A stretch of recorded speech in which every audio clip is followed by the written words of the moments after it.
Hello and welcome to the JR's Gaming Podcast, where we talk about the rise of Nintendo and what this great gaming franchise has in store for us in the future of gaming, and of course, the country from which it was born, Japan.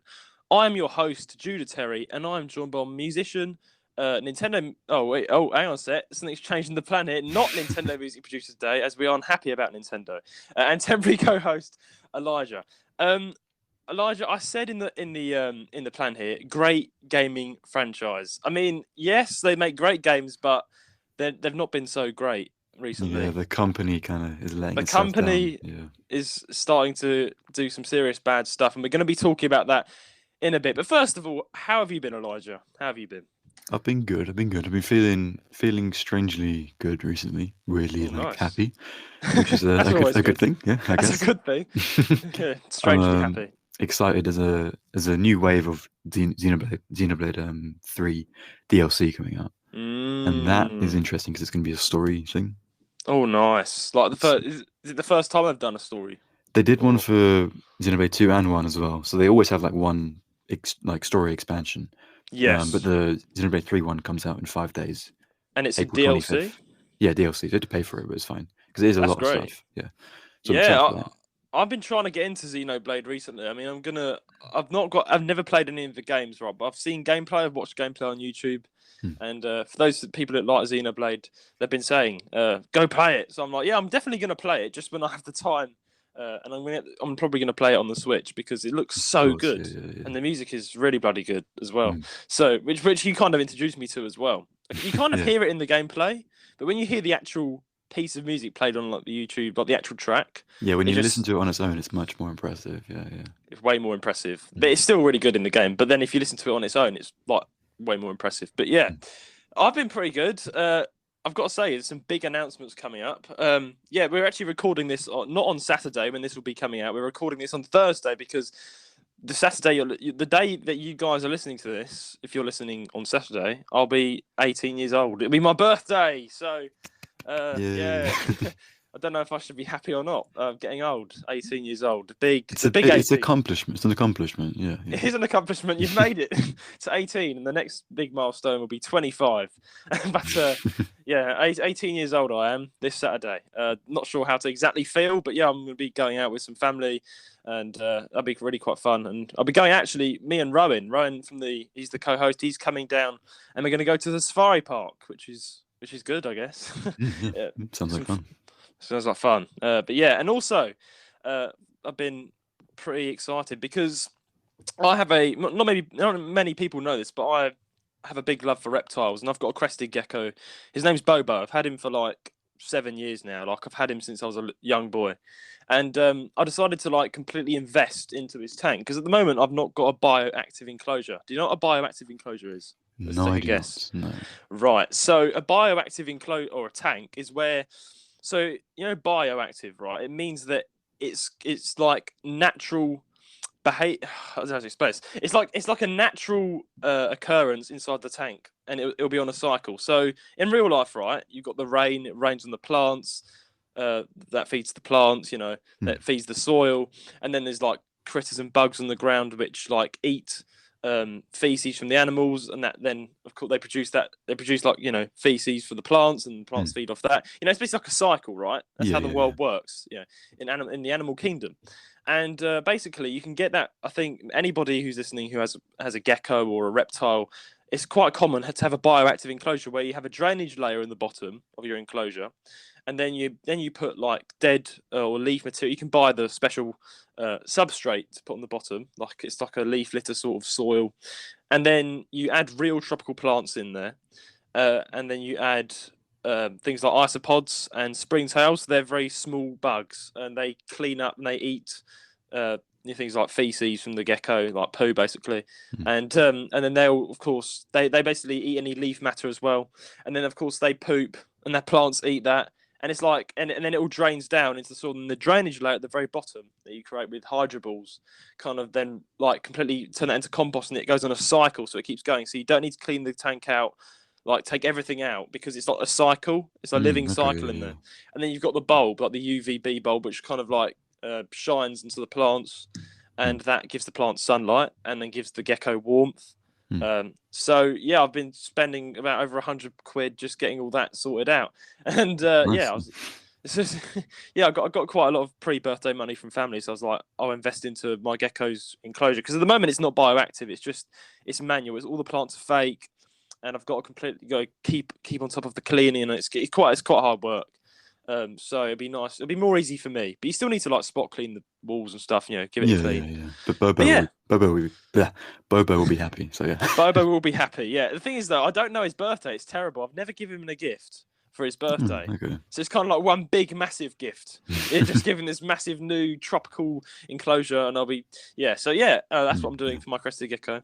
Third and last big announcement, Elijah. I'm revealing my face and starting YouTube officially. You have a face. Oh my God. I do have a face. Surprise, surprise. Yeah, guys, believe it or not, I do have a face. Like it or hate it, you'll be seeing it very soon. He's not an AI. I'm not an AI.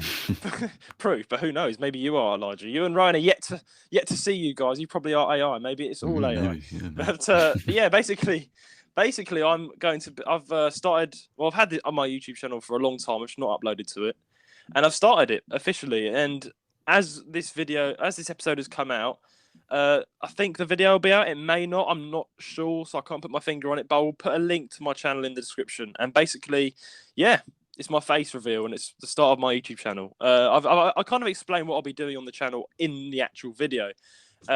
I'll just be probably talking about. I'm a Nintendo content creator, so I'll probably be talking about Nintendo.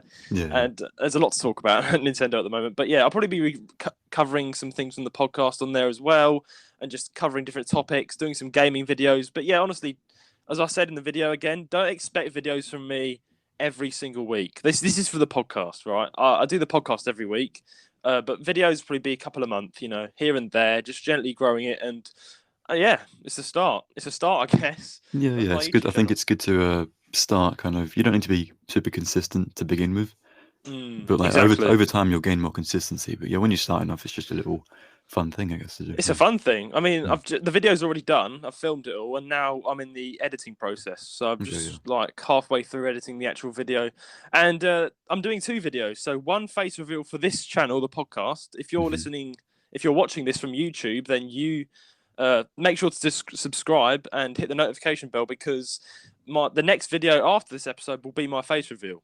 So that's a small little update thing. I'm uploading it to this channel, and if you're on audio, be sure to go and check it out, because it's finally happening. I'm finally showing my face and starting my own YouTube channel. So please come and support me, guys. It'd be great to come and see you guys. So yeah, and my channel name is Jude the Dude.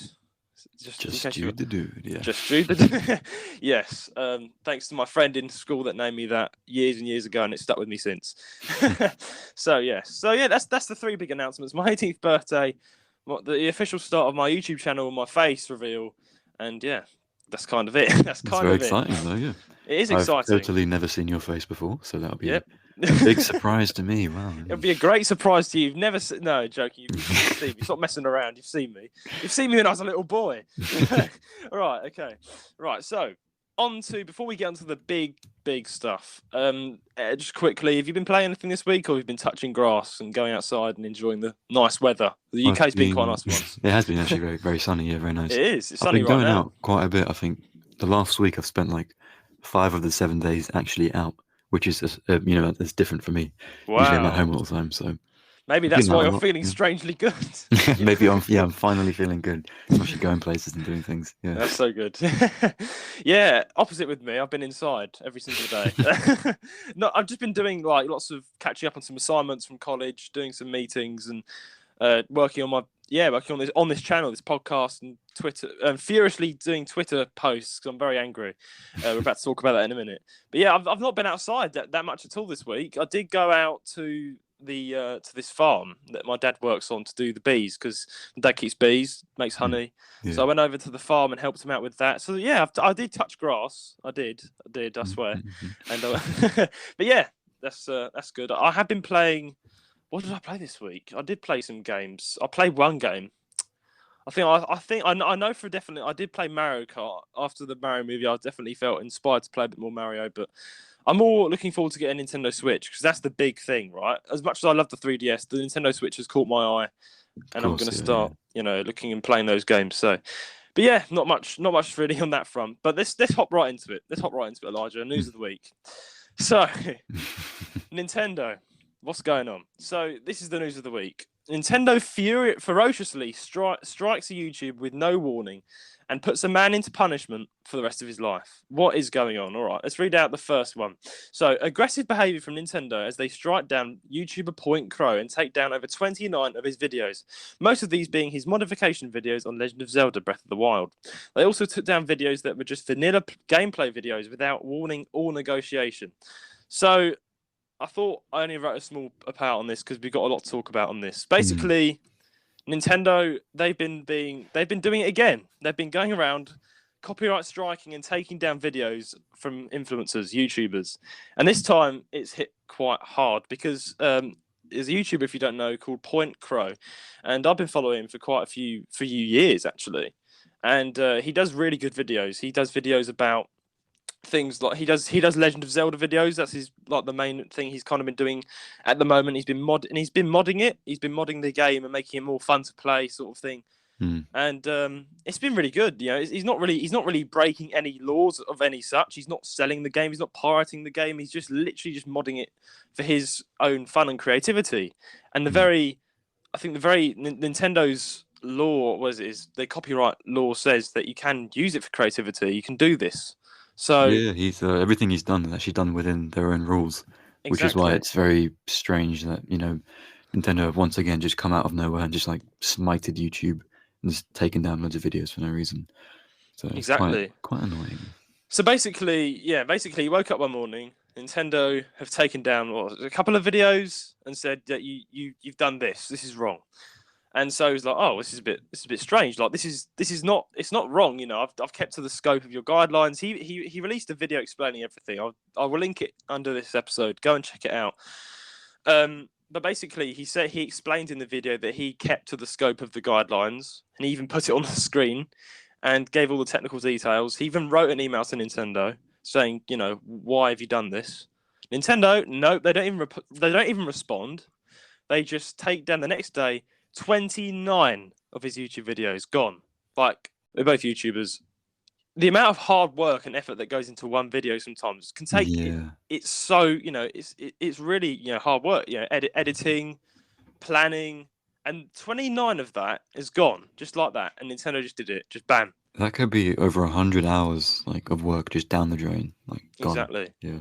Just gone. Pull strings on the on the up high part, and they can definitely win. Let's call out for what it is. It's immoral behavior, and it's really bad because all of us are Nintendo fans, and it's like someone you look up to does something really bad. It's like that. Imagine a celebrity you look up to, and I don't know. It's almost like they murdered someone. It's like that, and it gets worse. We're about to go into what Nintendo have done that gets a bit more worse to show. This is how it feels for me. As someone who picked up a Nintendo DS when he was about 7 years old and fell in love with Nintendo. And now I'm literally 18 years old and I'm seeing Nintendo. It's almost like their downfall. Like everyone's getting mad at them. And it's like if you mention Nintendo to a mate, even they know about it. And they're just like, oh, is it that game company that have been really bad lately? And I'm like, I can't deny it. They have been really bad.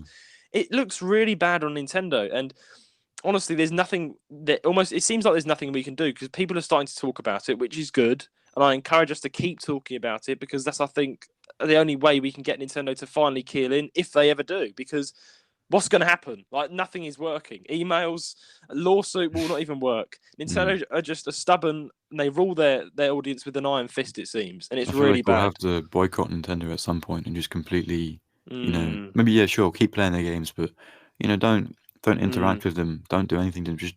If we all just ignore them, stop, leave them alone, they're going to notice something then. They'll really notice, okay, something's wrong. We need to do something, say something. I feel like the only way to bring Nintendo to his knees is to stop playing their games. Now, I'm not saying stop playing their games, everyone, because I'm a massive thing, but I'm just saying imagine all of us unite, everyone, Point Crew, us, everyone, all YouTubers unite together and we just stop playing the games just for a period of time. And could just be for a couple of weeks, whatever. Just leave Nintendo content off the internet for a bit. Exactly. And they will notice that. They will, and that I think. Or maybe even the Japanese people don't notice it. At least the UK and the US, Nintendo accounts, they will see that. They will, and that will be spread to the Nintendo of Japan, which is like the head office, where I think all this is coming from. And I think that is the only way. But then again, I'm like, I don't want to do that because I just want to enjoy some Nintendo games. It's just like, well, it's just it's really hard, and all we can do is express our anger on it, just like everyone else is doing right now. And Nintendo, you're being out of order, and I do look up to you, but I'm disappointed in you. I really am disappointed in you. What's your message to Nintendo, Elijah? You got a message? This is going to be looked back on in the years when you're a large YouTuber, and everyone's going to say, "Yep, that's what he said." Until you fix the company, I rescind all previous praise that I've given you. Good. Yeah, come on. We need to give them a bit of tough love here. Yeah. So, and this is the thing, right? Yeah, I think that's a good thing to say as well. You've made good games, but I'm starting to doubt. It's just. I mean, again, I'm also going to say I feel sorry for those of you who work in Nintendo and have to deal with this by your higher up people, because I can understand there are people in Nintendo that are probably genuinely nice people and they can genuinely understand and want to help, but they can't do anything. So it's a big thing. This one news bit alone, usually, because this has happened before. This kind of thing happens like every year or two, whatever. Nintendo just go crazy for some reason. Just close their eyes, point at a YouTuber, and just attack them for no reason. Yeah. So they've done this again, but knowing the next lot of news as well, that's why I'm really just not forgiving them. This is the next news. The next news is probably going to blow you away if you've not heard of it, because it's literally happened in the next in the literal last 24 hours. Nintendo have already shot themselves in the foot, but this is literally a hand grenade. This is a new low. This is a new low for Nintendo. This is a new low, and this is the first time they've actually done something I think that is criminal on their side, criminal almost mafia style. It's inhuman. It is really horrible. It's really horrible, and I'm honestly thinking about ending this podcast. I'm joking. Let's move on to what Nintendo have done next. Big things. This is Nintendo puts man into lifelong punishment.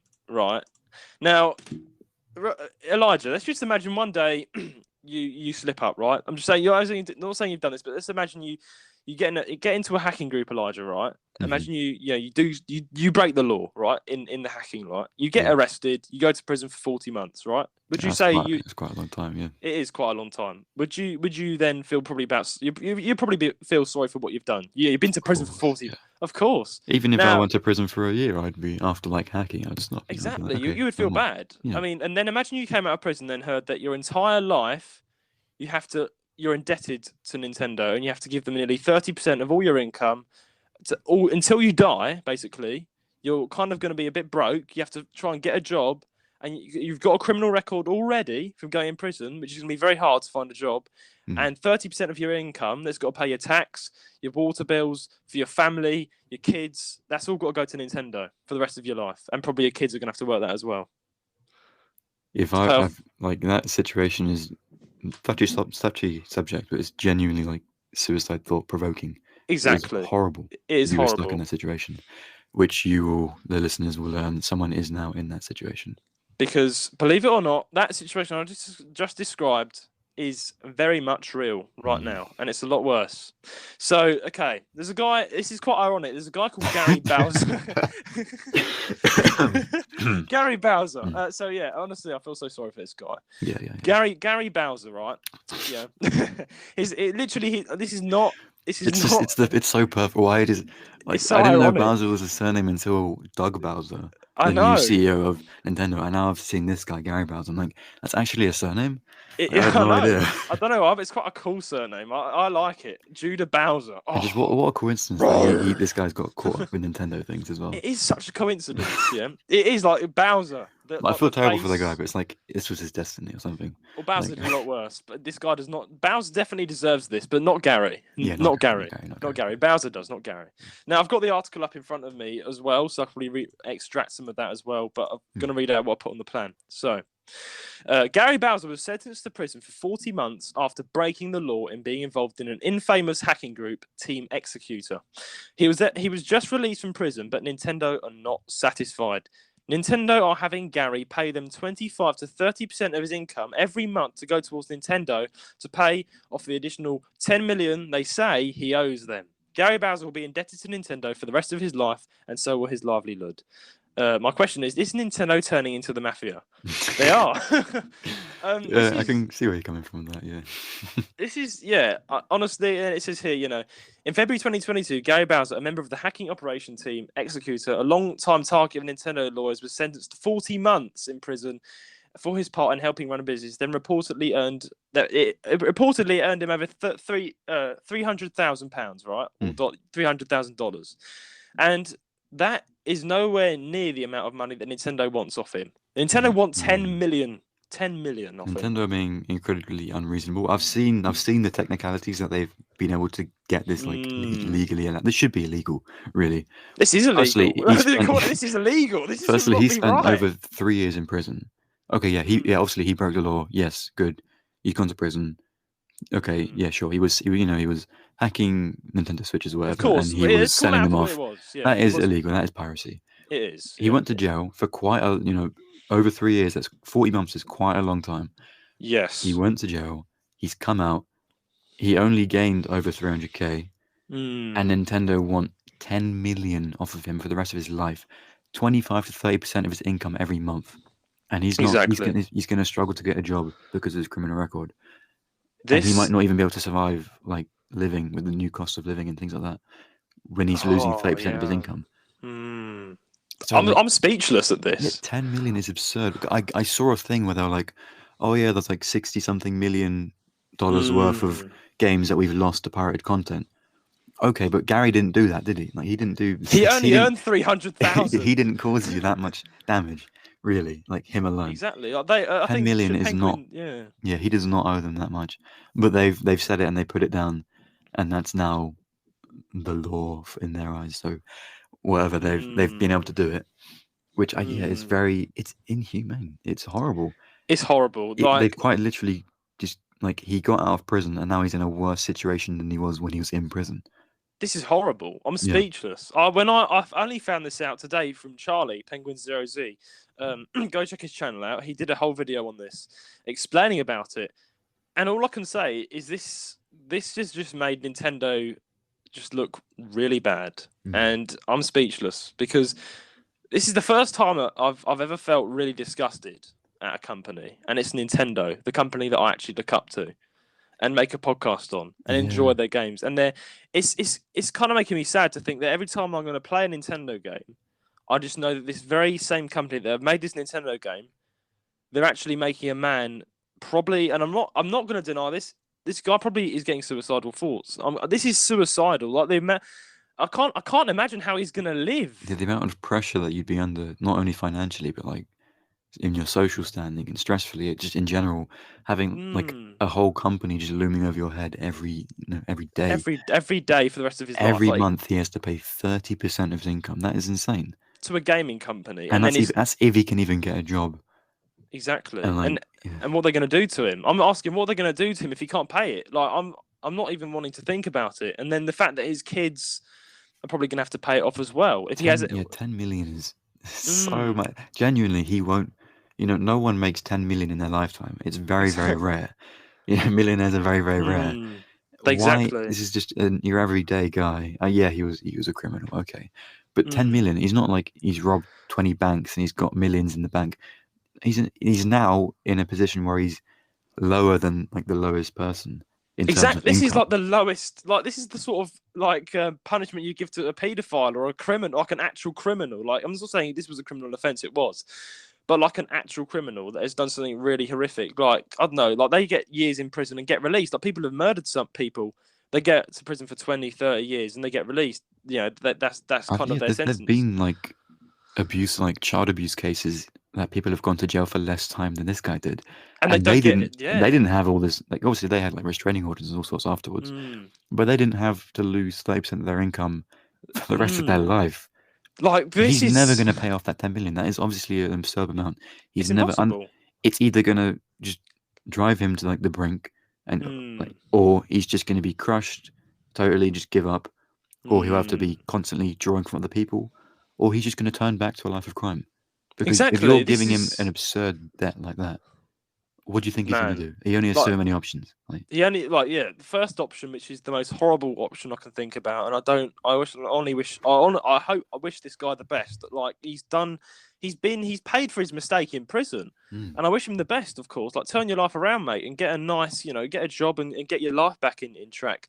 And I honestly do not wish this for him, but probably his biggest option is to either end it all, and that I do not wish that on anyone. Honestly, if you feel like that, contact services. I can relate to that. It's a very sad feeling. But this guy is under serious pressure. I can understand if you probably feel like that. His second option, as you said, is to turn back to crime, because if you join like a criminal organization that gives you lots of money, then he'll be able to actually pay it off. But that's just encouraging him to do more crime, and he could get put in prison again if he gets caught. Exactly. That's just now it's like a legal issue of how backwards a lot of legal systems are. Exactly. The fact that Nintendo can get away with this, it's really, really bad. Exactly. It's like really bad. Yeah. It's really bad that they're getting away with this. Like the second option, as I said, is crime. He could join another bigger organization, like almost mafia style. Or who knows? Because he's a hacker. He could be used. All he did was he bricked Nintendo Switches and then sold them. Like, is that even really worth 40 months in prison anyway? Exactly, I was about to say that. When I first heard it, I thought 14. Okay, 2 years, fair enough. Wait, not 2 years, sorry, a year and a bit. Fair enough. Fair enough. I thought, okay, yeah, that's fine. But it's 40, not 14.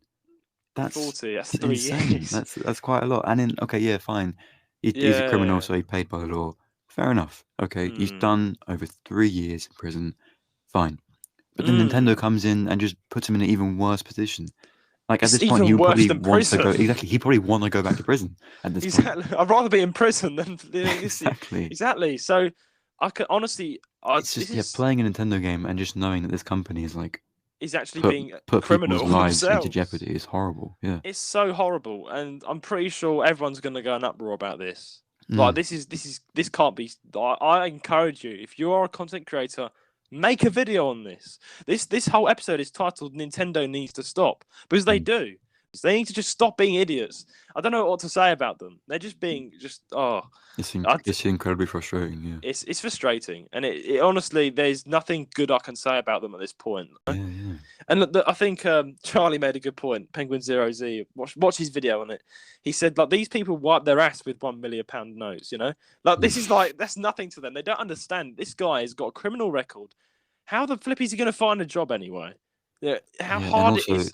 10 million, even for someone who earns who's well off, they might not make. They're not going to make 10 million in their lifetime. They're not going to do that.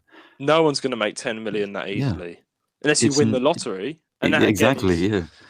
But again, that's kind of encouraging him to just gamble his life away, and then he needs to pay his debts, like to his general tax debts. And what about his family? If he has a family, how's he going to look after them? Exactly. Being in debt is really it's really seems horrible. like a very, very, very crushing thing to be in. And by Nintendo, no less. Why Nintendo of all things? Nintendo, gaming company. When I think Nintendo, I think, oh yeah, Mario, happy stuff, whatever. Yeah. And now I'm going to be thinking, okay, the company who put an absurd debt on a man just for hacking Nintendo Switches. This is insane. And he went to prison. You didn't have to do anything else to him. Exactly. Even the prison was a bit too long. Yeah, because Nintendo surely knows you're not going to get that 10 million from him. You're just not going to get it. So what was the point of putting such a high debt on him? And he can't do anything. Even if he tries to turn to a lawyer, that lawyer can't do anything against a multi-million-dollar company, which are literally making millions every single week, from their games. And I don't understand what's going on, right? Nintendo are on their peak right now. The Mario movie's just come out. Everyone's praising them. Everyone's saying how good they've done in the movie, and now they're just literally putting mud on themselves. Yeah. I don't know what is happening right now. Like the fact that this is like a chain reaction. I don't know what they're going to do next. I was going to say, because it feels like usually with the Nintendo striking things and taking things down, that happens every now and then we get annoyed at them, and then they leave it alone, and we move on because we can't do anything about it. But now it's been multiple bad things in a row. In a close consecutive order. It's very bad. It's very bad. Of course, I'm still going to support. I don't know. It's the thing. I want to support them, but I do not support this. Support the games. Support the game creators and the music creators. don't support the company anymore. The company itself. The company itself and not to be upheld. I think I'm gonna have to change the mantra to not great gaming franchise. I think I actually am thinking of changing my title up a bit because they don't deserve that. Switch it up, honestly, Yeah, and we talk about the rise of Nintendo on this and podcast. The fall of Nintendo. And the fall of Nintendo. This is the fall, and I hope they fall to a point of apology because they need to. I mean, and as I said, I feel so sorry for all the people who work for Nintendo who have to actually live under the fact that people are going to say, you work for them? They've been doing this. And no one can do anything about it because of the amount of money they have. And I don't want to be called a Nintendo music producer anymore. I'll just be a musician now. I don't want to be associated with them. I'll be Capcom. It's like a taboo. Music YouTuber. Yeah, I'll be a H20 specific guy. Away from the Pokemon Nintendo stuff. Exactly. It's really bad, and I think it's just really sad. It's really sad, and all I can do is hope that in the next coming weeks and days they actually change their ways, which I really highly doubt. And if they do, it's very unlikely they're going to change anything. But the least we could get is an explanation or an apology for some of the things. At least with Point Crow, hopefully his legal team and him they can sort it out without too much stress. And hopefully Nintendo can maybe, reduce the 10 million debt on the guy. Because that is absurd. Not even reduce it, just take it off him and leave him be. Apparently, initially, it was like 4.6 million. That was initially, when they sent him to prison initially, he had that debt to pay off, which is, again, absurd, way too much. So I think maybe they'll bring it back down to 4.6. That's still too much. 10 million's just taking the piss. I think it's almost like Nintendo said they've done this to Point Crew. It's what it seems like, and then they've seen the amount of people getting mad, being like, "Oh, you shouldn't have done that." And they're like, "But you haven't seen nothing yet. Look how evil we can be. You ain't seen nothing yet. Bam, £10 million. It's not something to be proud of, and it's almost like they're turning into a sort of mafia. They're a gaming company. Come on, dude." Yeah, it feels weird that a gaming company of all things. It's also it's a family gaming company. Yeah, with games mainly aimed at children. Exactly, it's a family friendly. Exactly, it's a family franchise, and yet they are ruining people's lives ruining entirely. It is ruining his life. There's no two ways about it. Imagine if if I was a parent, I would stop my kids from playing Nintendo games unless they fix unless they fix up the company, because I wouldn't want them to grow up and then find out that their heroes at Nintendo are actually really terrible people. Just wouldn't want that. Exactly. All I can say now is what to do next, and there's a couple of options. Boycott Nintendo. Boycott Nintendo completely. The only thing I can think of is everyone coming together and kind of making a bomb and kind of firing it at them. Not literally. That's just silly. Bomb Nintendo. No. But yeah, basically just kind of all come together. Maybe I thought this, but I don't think it would work. Even still, imagine all the YouTubers with millions of subscribers all just came together and sued Nintendo. Even Mr. B, just bam, sue them. I mean, there's not much to sue them over, I guess, because otherwise it's more just. I mean, obviously, Point Crow can because he has a legitimate reason to sue them over. Exactly, it's not really legal. They can't really do that. I don't think. It's not going to work. That's what I'm saying. It's not going to work. So. The only other reason I can think of, as we've already said, is we all just stop. We just leave Nintendo alone, which is sad because but it's only for a period of time to see what they do. It's like an experiment. We definitely need to either just all everyone voice concerns and say Nintendo, you need to fix sort yourself out. You're really going downhill, or we need to just boycott Nintendo for a bit, leave them alone.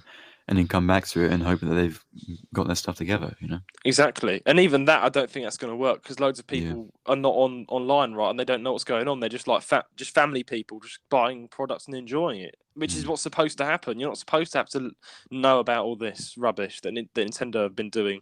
And I'm definitely going to tweet about this. So for now, all I can say is definitely talk about it. Talk about it. Post on your story, guys. Make it known. Make sure everybody knows what Nintendo have done. Get Nintendo to actually eventually come to their knees because it's impossible. But all I can say is talk about it. The more that we all come together as YouTubers, content creators, influencers, and tweet about it, make videos on it. Who knows? Maybe we can do something. But honestly, I don't know. That's all we can do, though. That's all we can do. And honestly, I honestly wish the best to Gary Bowser. Great name, by the way. Yeah, And love the name. It's a horrible yeah. coincidence that this is why you're to do with Nintendo. Like, 'cause Mm, it's just like this. It's such a mm, coincidence that his yeah. surname's Bowser, and he just it's Who his knows? This legitimate is probably surname. It's why. hard to believe that that's his actual surname. It It is. feels like it's like a fake story or something, but it's It's real. like a fake. Yeah, it's Yeah, totally real. it's And totally real. It's scarily real. It's just Gary Bowser. Be honestly, yeah, poor guy. poor So guy. long, Yeah, Gary Bowser. Yeah, so long. All jokes aside, I honestly wish you the best. I honestly wish him the best. of Like course. he's made a mistake. We really hope Yeah. Nintendo Mm. sort themselves out. We really Really. hope this Yeah. because, I mean, it's not much more to say. Like we are a Nintendo podcast, so we have to talk about this. And Nintendo have let themselves down, so we're going to talk about that. They have let themselves down. This is the rise and fall of Nintendo. So, Yeah. honestly, yeah, keep making videos about it, guys. Keep talking about it. And again, I also wish the best to Point Crow. Yeah, of course. And honestly, I'm really sorry about. And other YouTubers hit by And other recent YouTube, Nintendo waves. exactly. Yeah, yeah. And that kind of comes onto this next sort of thing, which Oh, is okay. it's not really Nintendo. We don't know. It's very mysterious, but we think it's YouTube. It's But more, yeah, it's YouTube, I think. it's more YouTube now. Now to the next big company problem. What is going on?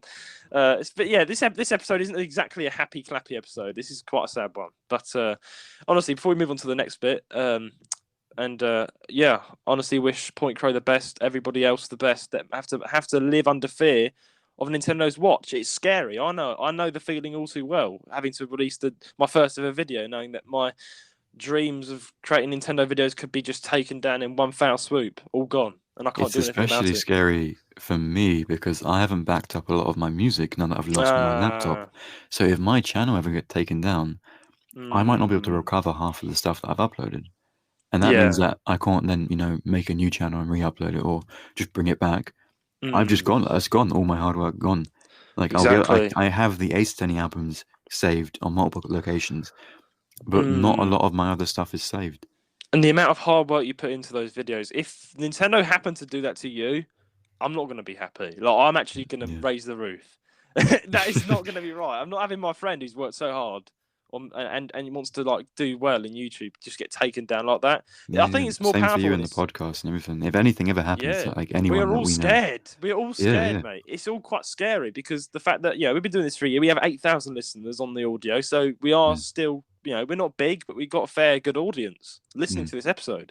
So it's just like, well, it's scary. Nintendo are like, they're saying something bad about us. Nope, take them down. That could well happen to me and Rowan, and it's not going to be good. So yeah, honestly, we really do hope this changes, and we're not happy with Nintendo. Nintendo needs to stop what they're doing.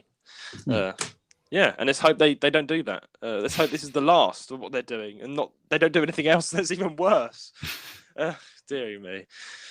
Before the break, we're going to do a quick announcement. YouTube also starts to act unreasonably by taking down a tutorial video created by Nintendo YouTuber Nicholas Fanaro. Fanaro. Oh, sorry, really sorry, Nicholas. I butchered your name there. Yeah, Nicholas, also another YouTuber I've recently found watching some of his videos. He's a really good guy. He's got a Discord server going. Makes Nintendo content again. He makes Nintendo content. He's also in danger. Recently, this is another YouTube problem. Right, YouTube seems to be ruled by Nintendo, but not only that, they kind of make no sense. They make no sense. I don't understand what this is. Maybe you can give some insight to it. Okay. But basically, YouTube took down his video literally within the first few minutes of uploading it, and it was really just simple. Like it wasn't like he told me about, like he said on the Discord what it was about and tweeted about it. It wasn't like a violent video. It didn't have like, it wasn't anything wrong with it. He basically uploaded this video about NUS plea on the Wii U, basically like a tutorial how to get it set up, right? Okay. And it was taken down immediately, saying it was violating the community guidelines. The issue with this is there are literally a ton of other videos on YouTube done by other YouTubers about the exact same thing, and they're still up and good and going. And this is quite serious because, all right, he's seen it. He made a video about it, and he even tweeted about it to YouTube themselves, saying, "I'm a bit confused as to why this video has been taken down. Can you please lift it?" And they were like, "Oh, no, you can't." So that's literally what they've done. And I've got the tweets right here. I'm gonna read them out. So he oh, whoops, I've kind of messed my computer up. He said,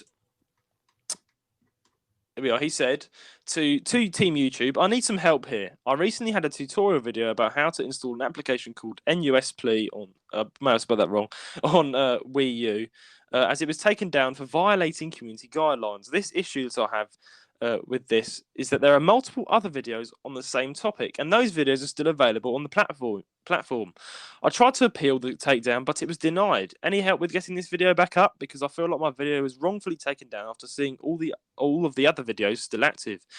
Now, funny enough, YouTube replied, unlike Nintendo. They actually replied to his tweets, saying, unfortunately, there is nothing we can do on our end. Your video and removal and appeal was very carefully reviewed, and the decision is final. Based on our policy violations we shared in our last tweet, we really appreciate your understanding. Let us know if you have any other questions. And then they posted an update tweet saying, after a thorough review from our policy team, unfortunately, your video will not be reinstated. We understand this wasn't the outcome you're hoping for. Please review our policy on harmful or dangerous content to avoid this in the future. And they put a link down below. Okay, I understand this. Okay. Yeah, what's your take on this, first of all? What's going on? This is just another common YouTube problem where they have policies in place. So I'm assuming his video was taken down because it was under the policy of like piracy, promoting piracy, things like that. And yeah, that's not good, but really he wasn't doing it with any harmful intention. And also, like what he said is completely valid. Other videos of it are up. So YouTube has a thing where they like to selectively, just enforce their policies on random YouTubers. So like 100 people could upload the same video, and like maybe 2 of them get taken down, and the rest are fine. It's very. I feel like YouTube either needs to, enforce their policies onto everyone, or onto no one, rather than just selectively going, "You're screwed. You're screwed. These guys are fine." It's very unfair. It's also unfair because it's not this. It's not what's his name? Nicholas. It's not Nicholas's fault. Yeah. Because the other videos are up. So how is he meant to know that his video is going to get taken down when the other ones are up? Exactly. That's why he's frustrated. If YouTube doesn't enforce their own policies consistently, then people are going to upload things that break the policies because they'll think, oh, it's fine. But then when YouTube will randomly go, oh no, sorry, you're just unlucky. You're the odd one out for no reason. Like, so yeah, I understand why it was taken down, but it was not fair on YouTube's end to do that. And they didn't answer his question. He tweeted back to them, "You didn't answer my question." You said this is violating. Yeah, okay. He made a video saying, "I understand that." He said, "But if you're going to do that, take down everybody else's videos as well. Yeah. So don't just pick me. Like, he's only got 3,000 subscribers, which is really good, But it's just a shame for someone who's just starting YouTube and getting a really good fan base to have that happen. And honestly, Nicholas, if you're listening to this, really sorry that happened, man. And honestly, let's all hope that YouTube changes as well. Oh, bloody hell, this is just a really hard episode. It's YouTube and Nintendo. It's just, again, as I said, it's just really bad that they're both they just don't have the right policies in place to keep it going properly. Like the amount of, as I said at the start, the amount of people that use YouTube, by now they should really take these things seriously and not be so unfair. Because again, as you said, how's Nicholas supposed to know that video is going to be wrong if there's 10 other YouTube videos explaining about how to do it? And again, it's about the Wii U, quite an old console. You're not really going to think that's going to really bring much attention. If it's a Nintendo Switch, yes, I can understand people are going to get upset about that because you are hacking Nintendo Switch, and I've got my views on that. It's kind of, getting games for free, you can still buy them. Yeah, I can understand. But it's about the Wii U, and it's the eShop again. It's the eShop that's taken down. Yeah, so, again, the rules of it's okay to do this piracy anyway because it's not technically piracy anymore since you can't buy. That's also a big problem. But YouTube are not going to see that. They won't be up to date with that. But they've done this before. I've seen this before with YouTubers like Corey X Kenshin. He uploaded gameplay before. I forgot the game, but his videos all got demonetized. I think one of them got taken down, maybe in one go. And no, just as he was. I think actually it was in one go. Yeah. Oh dear. And then Markiplier had the same. He played the same game, and his was fine. And they both had the same scenes playing. And it's YouTube selectively going, okay, we have a policy, we're going to enforce it on this random person and not this person. And Corey X Kenshin, he's a really big YouTuber. millions of subs. He's really big, and they do it to him, and they'll do it to smaller YouTubers like Nicholas, and it's really stupid. It's really unfair. Again, it is just they randomly enforce their policy, and I don't know what to say other than screw you, YouTube. Like, it's annoying. Either do it to everyone or don't do it to anyone. Like, we think you're being good for once, and nope, you mess up again. And poor Nicholas, I just feel so sorry for him because he works hard on a video. As I said, I think I commented on his video. I think I said in his live stream as well. I said, you work hard on each video, as do I, as do everyone else when they do a YouTube video. Usually, you put a lot of time and effort into it, only to get it completely taken down within seconds. It is not good. It's not nice. It really isn't nice. Like imagine you uploaded this episode today, right? And because we're talking about Gary Bowser going to prison, or whatever, it gets taken down, and YouTube suddenly go, like, on the YouTube, it gets taken down. And YouTube go, you can't talk about prisoners now, or whatever. And then even though Charlie's video would still be up about it. Exactly, it'd be annoying. Imagine how you would feel if your hard work got taken down, but other people's are still there. Because it's not like you're envious of them. It's not like you hate these other YouTubers. It's just you're frustrated with YouTube itself for allowing. YouTube, it's YouTube itself. Like Nicholas, he's not going to be like upset at other YouTubers being like, oh, how dare you have your video and I can't have mine. He's upset at YouTube because they're the ones who are making it unfair. Exactly. And without them taking down, they haven't taken down other ones. So how is he meant to know that his wasn't allowed? It's like, it's really annoying. And again, they didn't answer this question in the thing. They didn't. They didn't carry it on. They just so very carefully and thoroughly checked their policies and didn't thoroughly check his tweet. Apparently. Exactly. It's like they didn't check the actual person's view, like actually the truth. Nope, they didn't answer that. So honestly, and again, this is kind of tying into the whole thing with Nintendo as well. It almost seems like Nintendo has control over YouTube. Like, the fact that YouTube can't have any say in what they're doing and just striking all these videos, it's kind of sad. Like, the YouTube can't actually stand up and say this is wrong to Nintendo, but they're not going to say that. They can't say that, I don't think, because they'll get themselves in trouble. This was YouTube themselves, so this wasn't Nintendo. This was this is YouTube, by the way. This isn't Nintendo. This is their own policies working against them. So it's and on YouTube you also need to change your policies as much as we love you. It's just the system. Again, the YouTube system is so broken, and I feel like every employee at YouTube knows it, but they just for some reason haven't fixed it. There's nothing done about it. Years and years and years with copyright issues and monetization and takedowns and all sorts of things being unfair or policies being broken, like I mentioned earlier. And they just don't do anything about it. Or every now and then, very rarely, they will say like, "Oh yeah, we're gonna change this. Great work! You finally made one good step forward." But you need to like make a giant leap for anyone to be happy at this point. You take a giant leap for once. I mean, it seems like they put a lot of effort into smaller little things. Like they introduced the podcast thing, which was great. They took away their dislike button, which I don't know why they did that. Yeah, I don't like it. No. I don't know. Like, honestly. Like, I can't tell if a video is good or not because, like, there could be a video again. Like, there could be like a scam video up online. Yeah, and it's got like. I was going to say, because I don't mind like not knowing if a video is like well liked or not, because I can just read the comments. But for like scams and like fake videos, if I'm looking at a tutorial and it doesn't actually teach you anything, I want to see the dislikes so I know if it's a fake tutorial or not. So it's just like they seem to put a lot of effort into the small little things. Like they put the new thing, which is like the recognisable @ sign, and you've got like a little nickname. And I didn't like that actually. I think it was fine just to have a normal URL or a URL, a special one with your name once you hit 100 subs. Yeah, I thought that's fine. That's completely normal.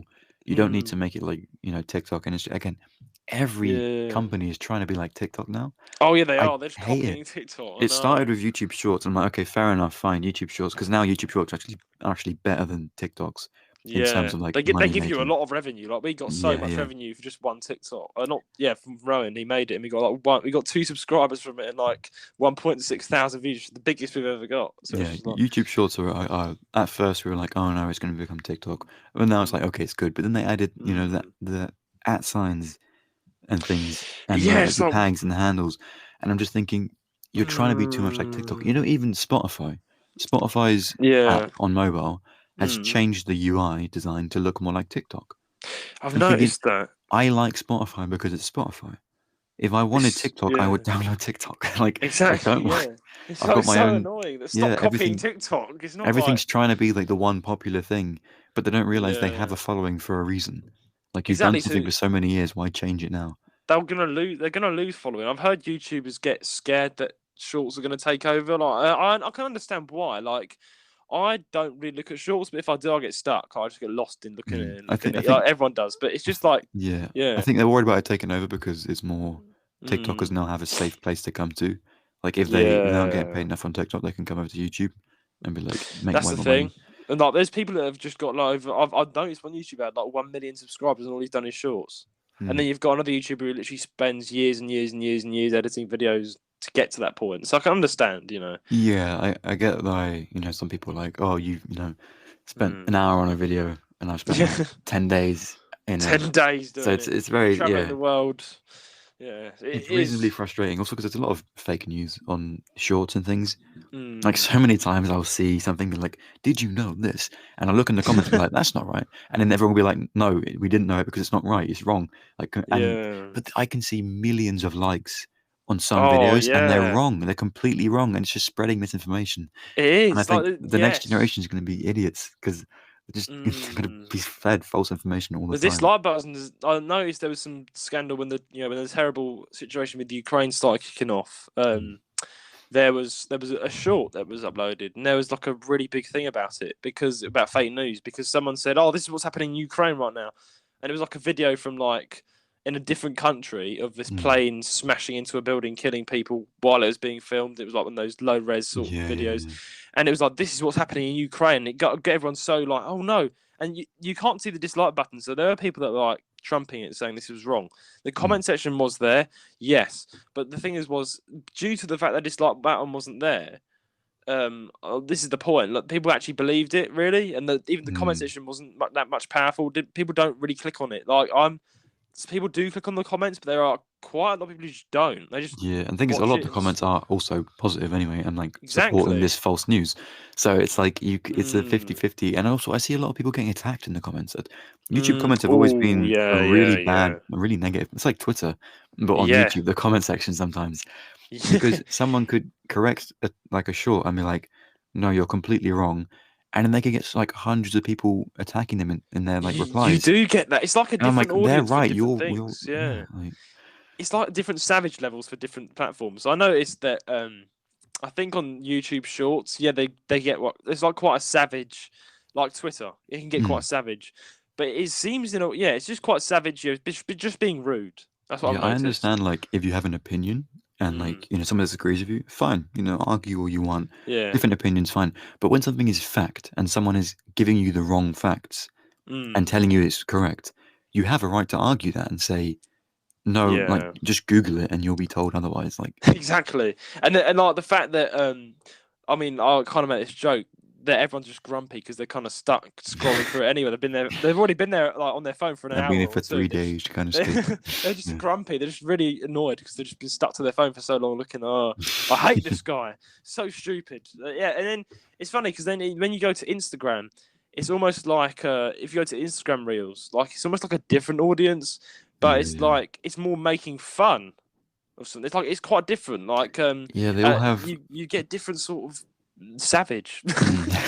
different levels of, like, Yeah, toxicity. Yeah. it's like TikTok is a similar one to Instagram Reels. Like say this happens all the time, right? Say there's like a disabled person or something. Someone's Mm. disabled or something, or got a problem, and they've got a picture online, you know.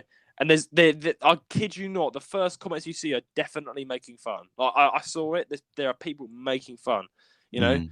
And there's It's comments like saying like you know, I usually find dark humor funny, but I like mm, tasteful dark humor, not yeah, dark humor that is just openly mocking people with disabilities or like exactly. mocking people's deaths. The amount of like, I'm Oh still upset when yeah, I see people like making jokes about Queen Elizabeth's death or whatever, and I'm like, that one annoyed me as well. she was genuinely a lovely person, but the Exactly. people Americans who just don't know the good that she's done. And they go, Hmm. "Oh yeah, she's monarchy. She's just a queen. She didn't do anything. She does so much. Exactly. She does so much in a lifetime, and people Mm, ignore it just to meme on it. And I'm like, this is really mm. horrible. Like It is. imagine your grandma passed away. And she was a wonderful person, and everyone just started hating on her. Like Exactly. That's I can understand right there. You know, everyone's every yeah, put because put yeah. yourselves in the shoes of her family anyway. It doesn't matter if they're royals or not. Like they're still human beings, you know. Each person is a human being, have their rights. You can't make fun of people like that. It's just out of order. Like, and I've seen like videos of, I don't know, again, like the Ukraine situation, and I look at the comment section, and there's that one comment that's like, oh, yeah, bro's got annihilated, and I'm like, no, this isn't funny. This is not funny. You should be making fun of this. Yeah. And then again, you got the serious people that take things too seriously. So you have a funny clip. And there's like some animal rights activists being like, "This is bad and cruel. You should not be doing this." Yeah. YouTube and Twitter. I feel like the entire internet at this point. It's such a mix of there are normal people, right, who just understand the jokes, or even if they don't understand it, they'll be like, "Oh, I don't get the joke," but they're not going to like attack you for it. They'll just be like, "Oh, I don't get it," and someone explains to them, and they go, "Oh, that's funny," whatever. People who can understand jokes for the most part, or people who can just comment on things normally and nicely. Yeah. And then you get like the really like one-sided people who are just against everything all the time for no reason. It's a bad mood. Constantly in a bad mood. And there's the people who take everything too seriously. And there's people who just joke about things way too immaturely. Yeah. And it's like it's a massive. It's a horrible mix of people on the internet with certain things. But then you got to try and find that nice community and stick with that instead. Exactly. Yeah. So yeah. But even the Pokemon community is really toxic. Not so much the fans, but the actual PokeTubers themselves. A lot of them like backstab one another. And I think it's really horrible. I think that is horrible. Making content for children. Again, Nintendo happy, but it's just it's not happy behind the scenes. Right now, it's just not looking good for any of them right now. Like I actually saw a video before I started the podcast by Charlie again, Penguin 0Z, Kota. He gets all the information saying, "Oh, Pokemon scammed everyone." I'm like, "No, stop! What's going on? Why? Why is this very podcast topic being just? Why is Nintendo doing this? Why is everything going wrong?" Yeah, a big complaining podcast today. Podcast today. Today's the episode where you get the full rants. So, yeah, honestly, without Rowan though, no Rowan. Oh dear, this is the sad thing. If Rowan was here, it would be a whole new level. His YouTube channel is called Ryan Rants for a reason. Like he is really good at ranting, and I think this episode would be a lot more longer as well if we have Ryan. Yeah, honestly, I'm excited to hear Ryan's views on this as well. Like I spoke to him on the phone the other day. He's definitely got things to say. So, and he's going to make a video about it, which I'm looking forward to. So go check that out in the future. But honestly, Nicholas, we wish you the best, and I'm sorry YouTube been doing this to you. It's something we all have to live with, and YouTube, we hope you change it. Honestly, at least they added I don't know if you noticed on your channel, you can now have a whole tab for podcasts. Yes, that's what I spoke about. That's really good. And I've got one called releases, which is cool. I didn't notice that until recently. So they are adding cool features, but rather than add a cool feature or make it more like TikTok, maybe fix the broken systems that are ruining people's livelihoods, Like, imagine you got a car, right, and the engine's broken. We're like, the engine's broken. Maybe we could paint it a different colour and make it look cooler. And it's like, but then it blows up a few minutes later. Exactly. It's like, what's the point? It's like fix the actual problem instead of making it look cooler. So it's like, So yeah, YouTube, change your ways. Nintendo, you. This is horrible. Yeah, really bad. But honestly, we're going to be back with Nintendo Music of the Week after a quick ad break.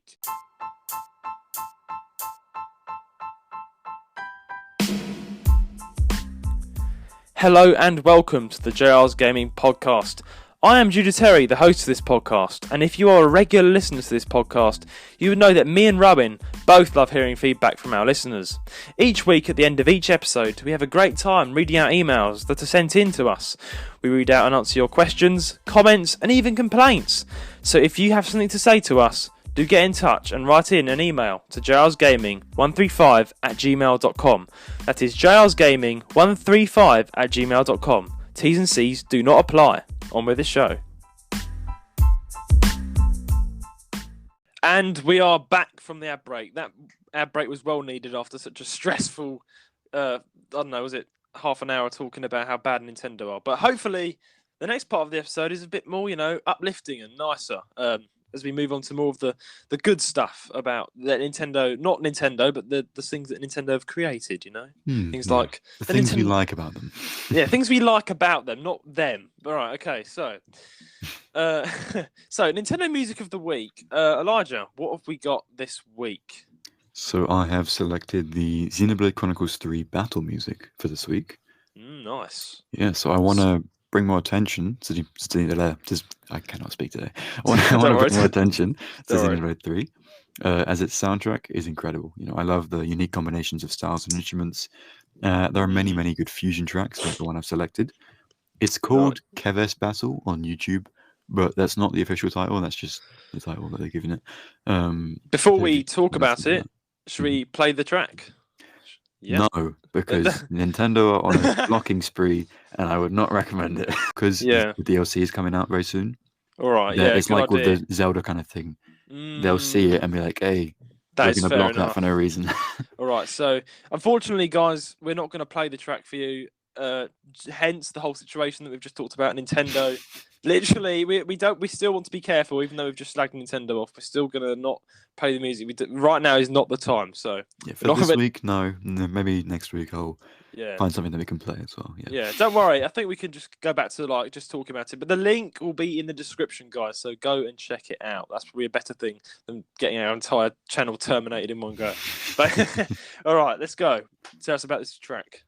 So, first question for you, because I talked about, the interesting, unique combinations of instruments. How many instruments could you hear in the track? Wow. Honestly, it was not. The types. Sorry, the types of instruments. The types of instruments. So there were a lot of instruments in this track. The tempo was very fast. I think I got the right count. Was it? I mean, before I tell you what the instruments were, it was very fast. Like, the tempo it's very quick, very fast. Upbeat was it still 4 though? Because I was counting and I got 1, 2, 3, 4. 1, 2, 3, 4. It was in 4. Yeah. I got it in 4. Congratulations. Yes, I'm glad I got that right. But basically, I was listening to it very carefully, and I picked up these instruments. So I got the flute. Yeah. Piano. Yeah. Drums. Yeah. Slap bass or bass. Yeah. Violin. Mm-hmm.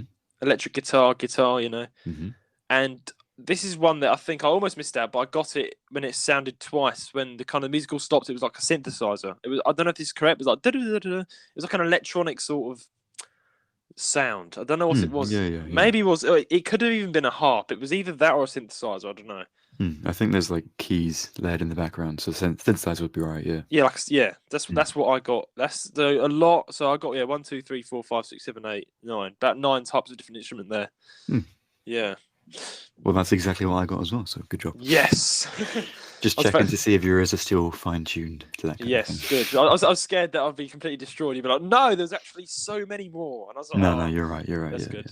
Yeah. But I think seeing that, like, think of bands that you know, and think how many bands have like a whole string section, as well as like an electric guitar, slap bass, flutes, and like there's a lot of. It's very varied. Exactly. Because the drums are like heavy, like rock drums, very very but it's very it's keeping it going the whole time. It's keeping the whole pace up. Yeah, nice feels in there.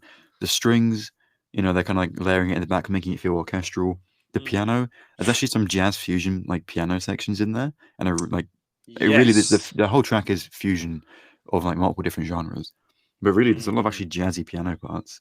And there's a single violin for the melody on top of the strings.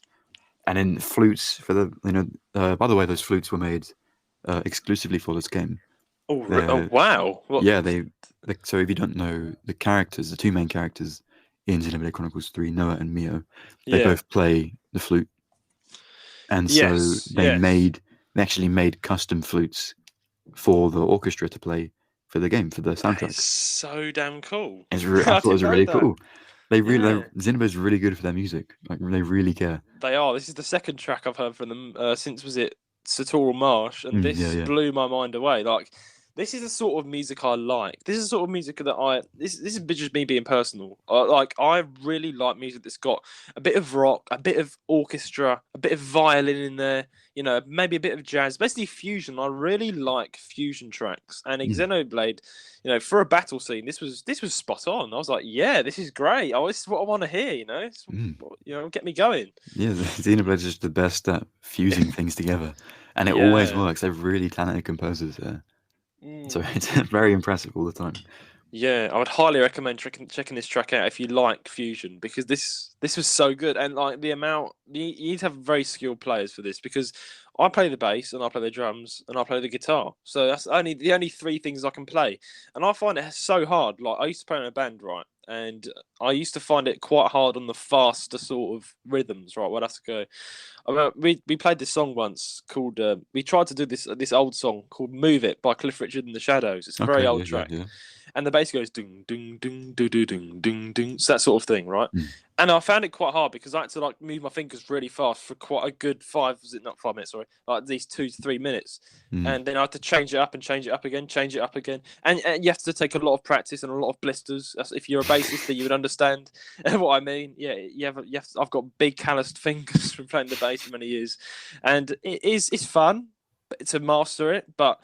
Man alive, I'll give it to this bassist in this thing. This was hard. Like, I feel like the bass, I'm glad you're a this. bassist because bass is very underrated in a lot of songs.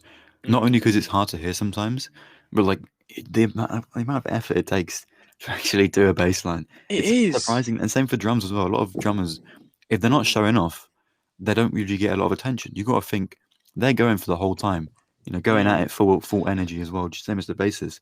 They're keeping it like The the drums bass and the keep it in drums. time. They work Bass and together. drums together, Yeah. they work together perfectly, and they always keep the time and keep it going.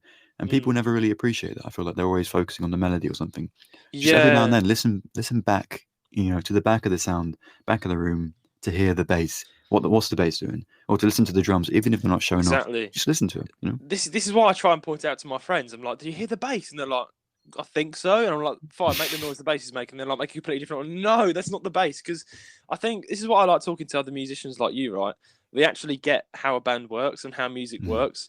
I mean, I did GCSE music, and that's it. You did better. Like I did more. I did GCSE music for 1 year, and yeah, I found it like more of a hobby. I didn't want to carry it on, but I was really blown away at and playing in a band, it all works together, and like the bass and the drums keep the whole thing in time. If the pianist goes off a bit, they can kind of listen to the bass and the drums to get back in again. It's kind of like there's a lot of pressure on the bass and the drums to keep it all going, and if it's going well, the whole song goes well. And that's when I heard this track, I was like, holy moly, this is like extremely hard to keep in track. Like this has got to be some hard stuff to play, and man, they pulled it off. Like, and I did try doing slap bass for a bit, and this has got slap bass, which I do love. I love a bit of slap bass, and I played a bit of slap bass, but it can be quite hard. Slap bass is like the most blister-inducing thing any instrument can ever do. No, there's one thing you play in a gig, right? You go for a gig, you play all night, whatever it is. I've had this experience. You go to bed, shattered. Wake up, oh dear, you got a big bubble under your finger. And I'm like, oh no, it's going to be a long few weeks, and the finger is just in pain for the rest of the week. Oh dear. And it's just worse because then I need to go and practice again the next day. It's when I was in a band, right? And then I can't. I'm like, guys, I don't know if I can play. It's in pain, so I had to get special things on my finger. I had to wrap my finger up in like a plaster, and then try. And it's not as great because I can't feel the vibrations, and it's kind of weird. But now I think my fingers have just adapted. I think it's conditioning. It's like how MMA fighters will like punch things over and over again with their bare hands to condition their hands. Over time they get stronger, they just get tougher naturally. It's like when I was first like drumming properly, like when I first got I started off with rock, and then I went really into metal for a while. And when I was doing metal very fast, very heavy, I busted the palms of my hands open so many times, like blood everywhere over the drums. But over time, it stopped. It just naturally stopped. It's just I mean, my dad, he used to play in a heavy metal band when he was younger, and he was the drummer. That's how I kind of got into the drums, because my dad taught me how to play. And he used to. And he told me they're in a gig, and you don't notice it, right? Because it's all dark in like a band hall. I've been in one, and to play, and he was playing his drums, and bang, he like wrapped his knuckles on the cymbal, and he didn't realise, but when the lights all came on, there's blood all over the kit, and he's got sore knuckles, and he's like, oh dear. So again, I can understand, because those cymbals and they're on the drums, they're not like you got to take them seriously. They're very sharp, a proper drum kit. Like the really nice drum kits have got really sharp cymbals, and they're quite dangerous. Even the not nice ones, they have sharper cymbals because they're all old, and you could frisbee that and knock someone's head off. Yeah. And exactly, that's not a good idea. So I used to do an electric drum kit, and I just didn't feel as good as getting on a real drum kit. I was like, I mean, it's all right. It's all right. I mean, I like drumming. I've been on electric drum kits for. I've never actually had my own acoustic kit. I've only ever played on other people's acoustic kits, or my drum teacher at my school, whatever. And I think for the last I haven't played on an acoustic kit in a whole year. But I've recently found a church that has a drum kit that they let me borrow. So I'm gonna just pop in the church, bash, bash, bash. I'll go when no one's there, obviously, because I don't want to interrupt anyone. Not while the sermon's going. Just be like, today we'll be talking. No, all the drummers here. Everyone clear the hall. Yeah. We kind of tangent there, but yeah, this. Back to the music track. Right. So I was the music theory I was gonna bring. So I wanted to mention the track just because it is really good, and again, I always promote the Xenoblade soundtracks and Xenoblade games. It's because they're so good, and they are underrated, really underrated. I feel like a lot of Nintendo fans know about Xenoblade but haven't played it or haven't listened to the soundtrack. At least listen to the soundtrack because it is worth it. It's really worth it. Definitely. So for music theory, I was going to talk about timekeeping. So you already got it. It's in 4/4. Yes. And that's the time signature.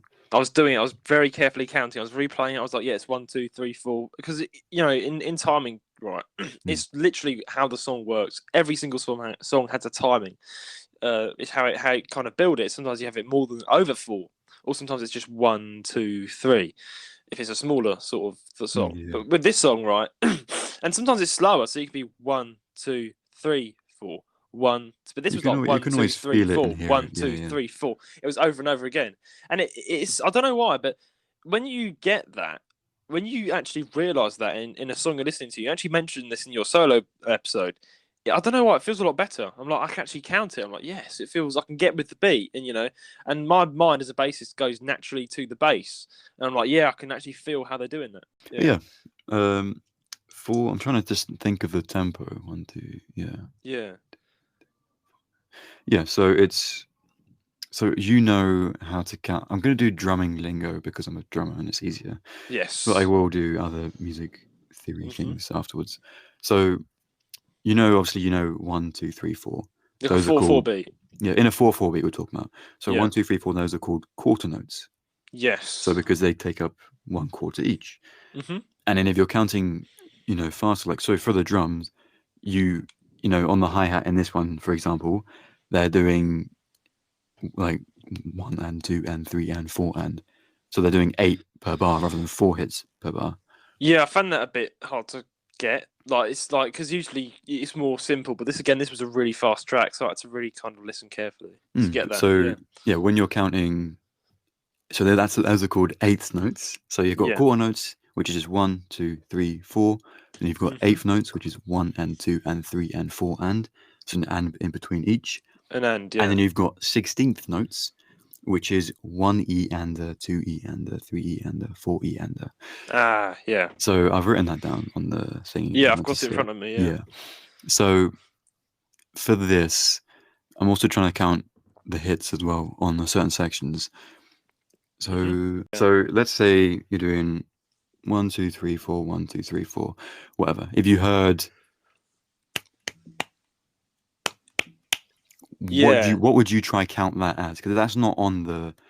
That's on the 1. It starts on the 1, but it's So it's like 1. Then it goes the 3 claps. It's like a dun dun dun dun dun dun in the song. Yes. So it's it's a bit different. It's not. You count it with 16th notes, which is what I just explained with the 1 E and the 2 E and the whatever. So to slow it down, it will be 1 E and 2 E and 3 E and 4 E and. I think I get you just slightly. Yes. Because it's not like it's off. It's slightly off. Yeah. So that would be a 1 E and 2 E and. An example of how you would count an off, not on the downbeat, some hits that are off sections. Yes. So like I just explained, 16th notes on the 1, the and of 1, and the 1, the A of 1, and the and of 2. Again, complicated things if you can't imagine it. For the listeners, because Judah, you've got it written down in front of you. Yeah. Imagine, quite literally, I will go very slowly. 1 E and then that repeats 2, 3, and 4. E and yeah. So basically, guys, listen to the track as well, and it'll probably give you. Well, if you're listening to this part of the episode, then I'd recommend actually listening to the track along with us. Maybe it'll make a bit more sense then. If you're like a music-minded person, maybe that'll make it, that'd be good. But yeah, onto the more music theory technicality part, because I use drummer terms, which is quarter notes, eighth notes, and 16th notes. Mm-hmm. The actual names of them. So quarter notes are called crotchets. Yep.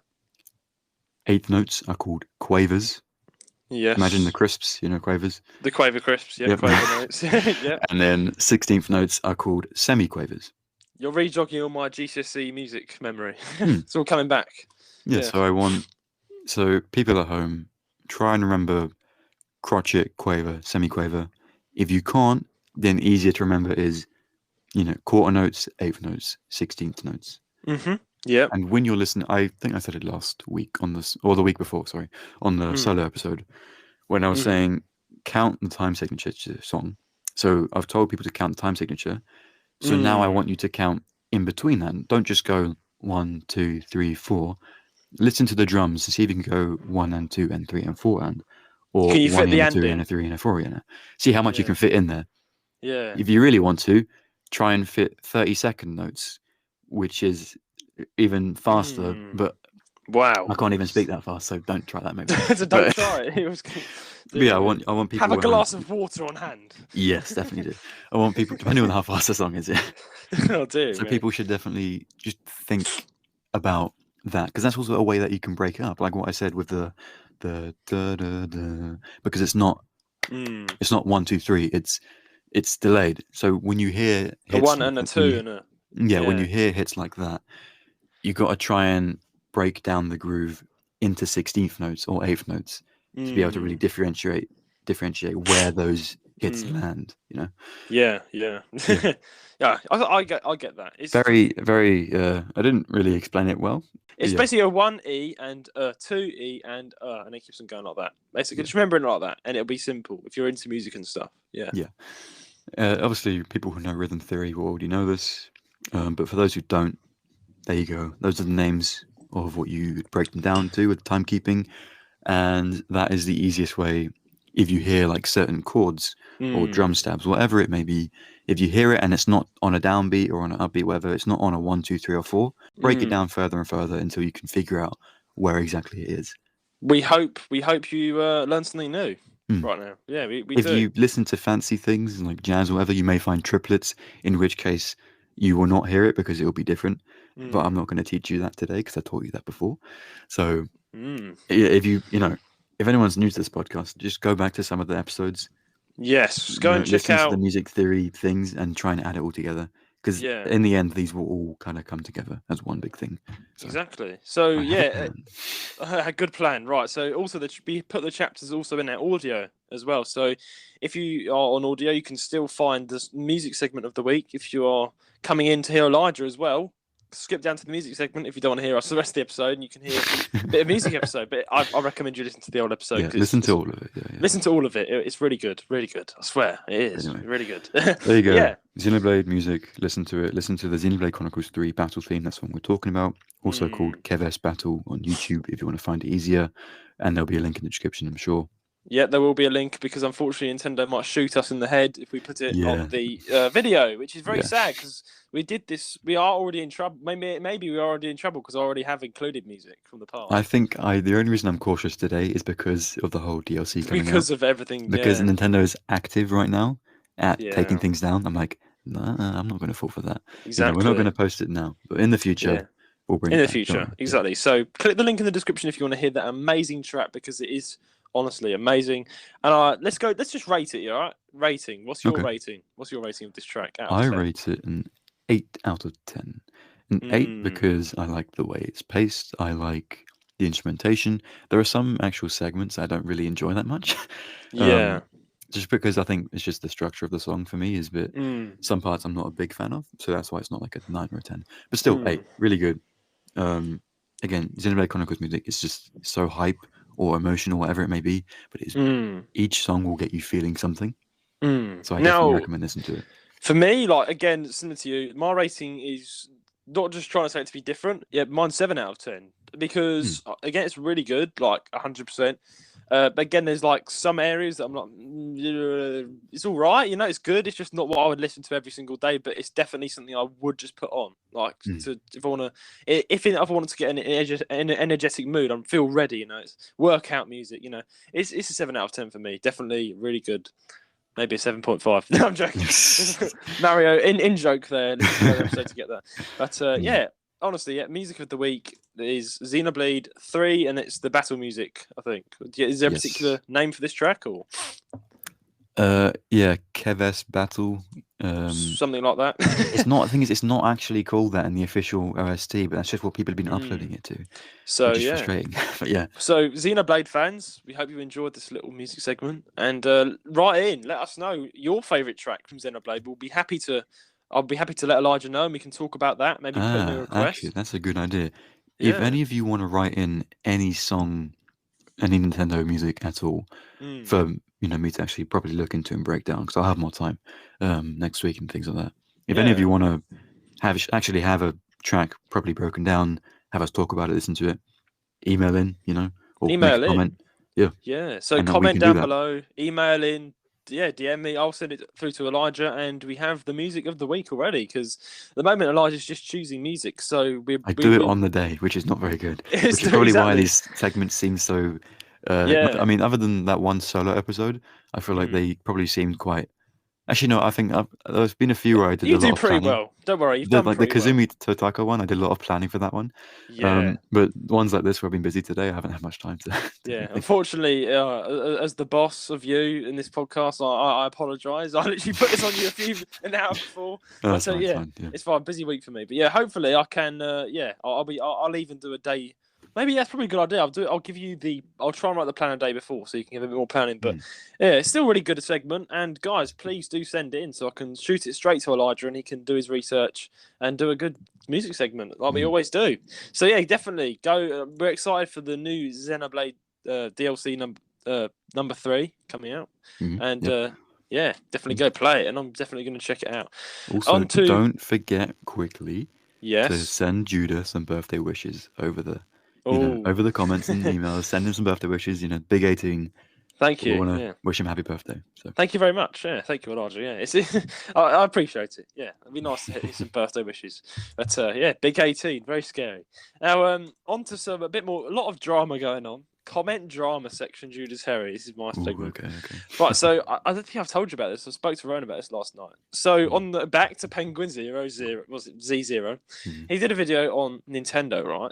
Being horrible as they are. And I wrote a comment saying, I agree with him and stuff. And as a young content creator, this is quite a scary thing. Perfectly fine comment. But we did have a hater.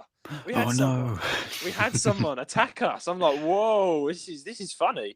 This is and then this got really big because I replied to them, and everybody else backed me up, and then they replied, and then Ryan's also going to reply to them. But it's going to be quite. It's always going to. It's quite. I'll jump in too. Yeah. Yeah, maybe you can jump in too if you can find the damn comment. There's like over 14,000 comments. Yeah. So. I've got it all up in front of me. There was a bit of big drama going down. And if you are a listener then who's seen this, then you probably would know. But yeah, this is quite funny. I did reply to this person as well, but it's they're making a point. I can understand what they're on about, but it's just a bunch of bollocks. But anyway, let's go on to it. Let's get right in. So the comment I wrote on the video. So I said, great video on giving people insights how bad Nintendo has been dealing with things. As a small Nintendo content creator who runs a podcast regarding Nintendo and their games, I highly agree that Nintendo are crossing the line here, and they are ruining their own reputation. Best of luck to Point Crow and other Nintendo YouTubers who have to live in fear of Nintendo's watch. Let's hope it changes, right?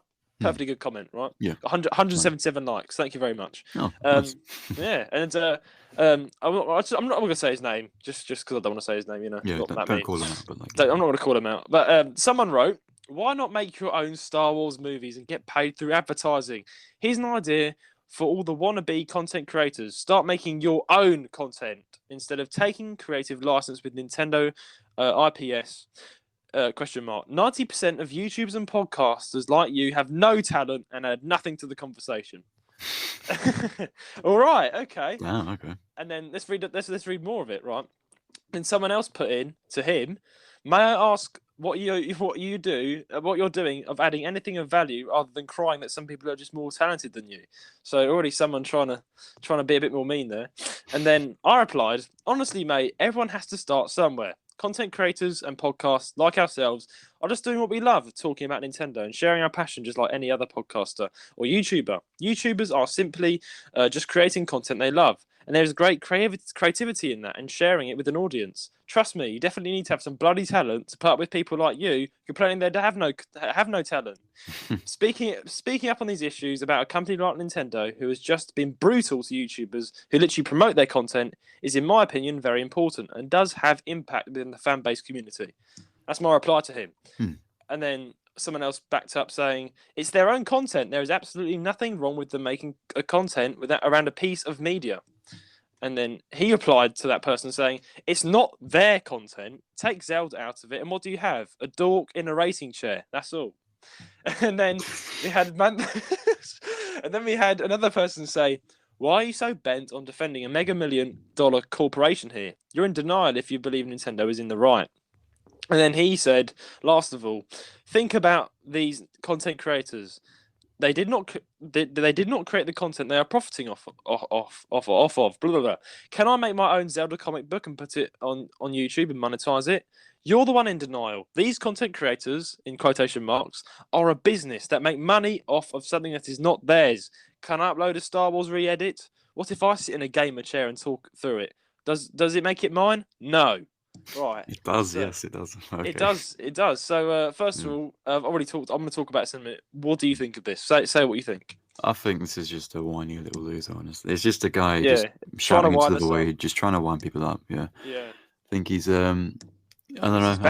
I think he's just salty about YouTubers in general, and he just doesn't like them. And he's just someone who's just against YouTubers. Yeah, maybe he tried it one time and failed. I don't know, like whatever. I know he's listening. I know he's not listening to this because he hates content creators, and we have no talent apparently, which is a bit of a smack in the face. The amount of bloody time I put into editing a podcast, editing a video, it is content, and it's not stealing and making money off that person. I would like to say it's literally just making it. What you're doing is basically creating your own content. You're giving your own opinion, which is being creative. Yeah, of course. Like if we were using other people's content, like if let's say, okay, we just went through the Nintendo like topics. Yes. The podcast would be over in 20 minutes. Not even that, 10 minutes. We'd read it out and then read out the next thing. Thanks for watching, guys. Yeah, that'll be it. The reason these podcasts last like an hour or two is because we add our own flavor and creativity to it by giving our opinions and talking about things and discussing things. It is a creative thing, and same for Point Crow. He edits his, or he has an editor for his videos and things like that. And he modded the game, and he has his own little. He makes his own games out of the game, and he adds commentary, makes it fun, makes it funny, makes it entertaining. Personality, yes. So it is creative, and it is his creative right to do that. And he said 90% of YouTubers and podcasters have no talent and add nothing to the conversation. Well, what? There's like 20% that are being really good and being like, yeah, we're actually doing something. That's a bit stupid. That's actually stupid. Like 90%. That's literally nearly all of YouTube. It's just a very bent person for some reason, just really trying to wind us up. Yeah. So my reply to that person, who probably is not listening to this, is on YouTube. You can see it. I replied to them saying, we have to have talent to deal with people like you. It's stressful. It's a bit stressful, but yeah. I hope you live a good life. Stop saying that people with talent have no talent, because it's rude. But we have this sort of thing, hate comments are a thing that exists everywhere. So it's just I think it's what the funny thing about certain hate comments is. I like a comment that actually has a good point. There's comments like these that are written out and they actually it's just nothing. It's just flawless. Like you can literally take them down in one go. And they're just like, no, you have no talent. And thank you to everyone who's backed me up. It was quite nice. It's like I've made videos before, and they want the best quality of video. And I've had people say like, I really enjoyed like the commentary and everything. but the quality was quite bad. Here's some things you could do to improve it. I appreciate that. That's good. That's what you want to hear. It's constructive criticism. Of course, but you don't want someone to just say, you suck, and I'm not going to tell you why. I just really don't like you. Like, that doesn't add exactly what someone else backing you up said. It doesn't add anything to this. That's all. It does. So it doesn't add anything to the... It's just, you whining, saying people that probably have more talent than you. So it's like, go and actually find your own talent. If YouTube's not for you, probably isn't. Just go do something else. Yeah, why comment in the first place on that? Like, and it's like they're watching the video anyway. Exactly. They're watching the bloody video. I'm like, all right, okay. So this is I thought I'd just point this out because it's quite a funny comment. Hate comment of the week. There we go. We rarely do get hate. Like we rarely do. I really like it if someone's constructive or criticised. No one's ever done that, thankfully. It's always been positive. But I think I said this before. We had someone just write into the email saying, "You're both twats, man." I was like, "Oh, thanks, thank you." Have a nice day. Yes. Have a nice day. Yeah. So it's always funny, and the comment they think they make sense, but it doesn't make sense.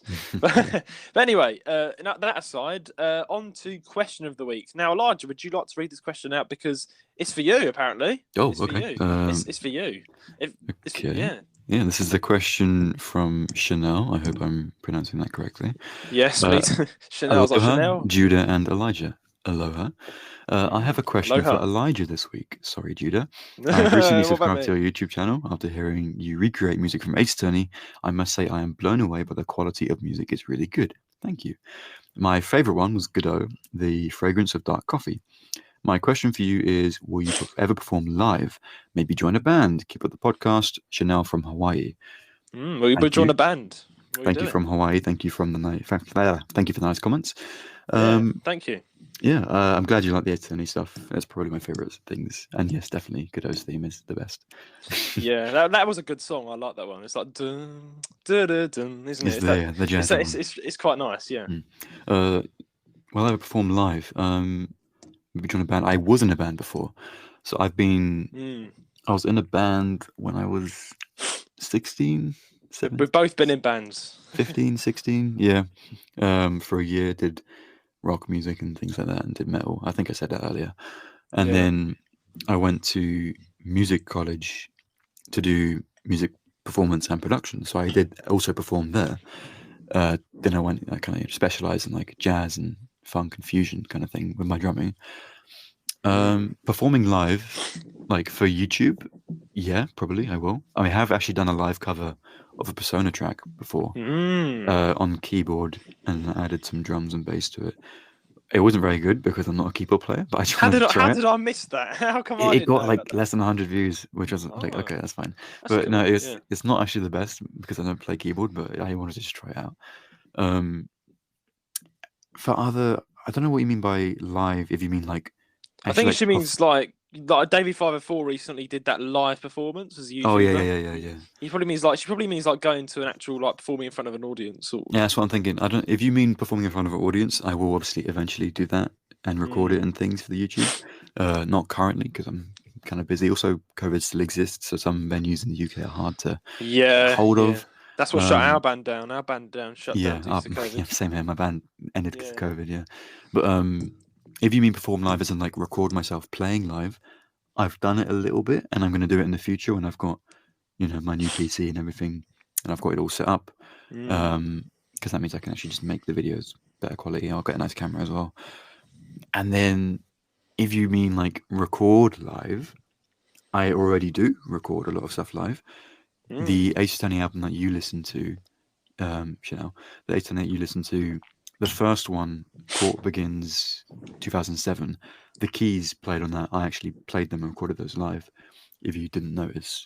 I don't think anyone really noticed. But I played that live. I asked you, didn't I? I asked you because it sounded very authentic, and I was like, wow, did you actually play that live? And you're like, yeah. I was like, yes. Yeah. I played that live. I played the drums live on one of my new releases. I think it's called like What Time Is It or something. It's not very good. Don't listen to it. Anyway. No, listen to it. Go on. No, I do record things live sometimes when I can. But performing live, I will do that in the future. If you mean like performing in front of an audience or in front of a camera, I will do that in the future. Not yet because I'm kind of taking a break from YouTube while I save up for a new PC. But in the future, I definitely will. And I have been in a band, and potentially I'll make a new band in the future, and then have a band channel for that, and go. That'll be fun. Perform live and make songs and stuff. So yeah. Who knows? I could probably be your bassist. I always wanted to join a band. Yeah, have me involved. Ace Attorney cover band. I don't know. Yeah, I'd love to do that. Yeah, do whatever we can. Yeah. Yeah, we'll do it. We've got to do it. Create a band, get some YouTubers together, and be great. So yeah, I will perform live eventually, if that's what you mean. And if you meant record live, then I've already been doing that. So yes. Yeah. So you earned yourself a new subscriber. Yeah. Also, yes. Thank you for subscribing. Thank you. Yeah. Weirdly enough, ever since I went on break in like the last month, I've gained like 17 subs. Wow. Which is more than like the last half a year combined. I swear. My growth was going really quickly, and then it slowed down like a lot, and now randomly I've stopped making videos and it's just gone back up again. That's because it's probably because you're on the podcast. That's why probably going over. So honestly, thank you guys for supporting Elijah. It really makes me happy. I'm his friend, and it's seeing you guys go and support him is really really makes me happy because he works so hard with music. And so, also for those of you who don't know, although I am on break currently, when I return, I will be returning with 2 new Ace Attorney albums. Yes, way. Two new ones. Wow, big, 2 albums. Wow. Come on. Wow. So get excited. Yeah, 2 new albums. So the Ace Attorney fans, there you go. There'll be 2. Wow, yeah. Yeah, so, I can understand why Chanel likes your Ace Attorney album, because I was really wow, when I heard your Ace Attorney album, I listened to all of the tracks, and it's just really good. Just really, the next 2 will be better than the last one. I'll tell you. Oh, nice! Very, very good. Hyping it up. I will assure you. Yes. Very good. Very good there. A new subscriber. Thank you for the question.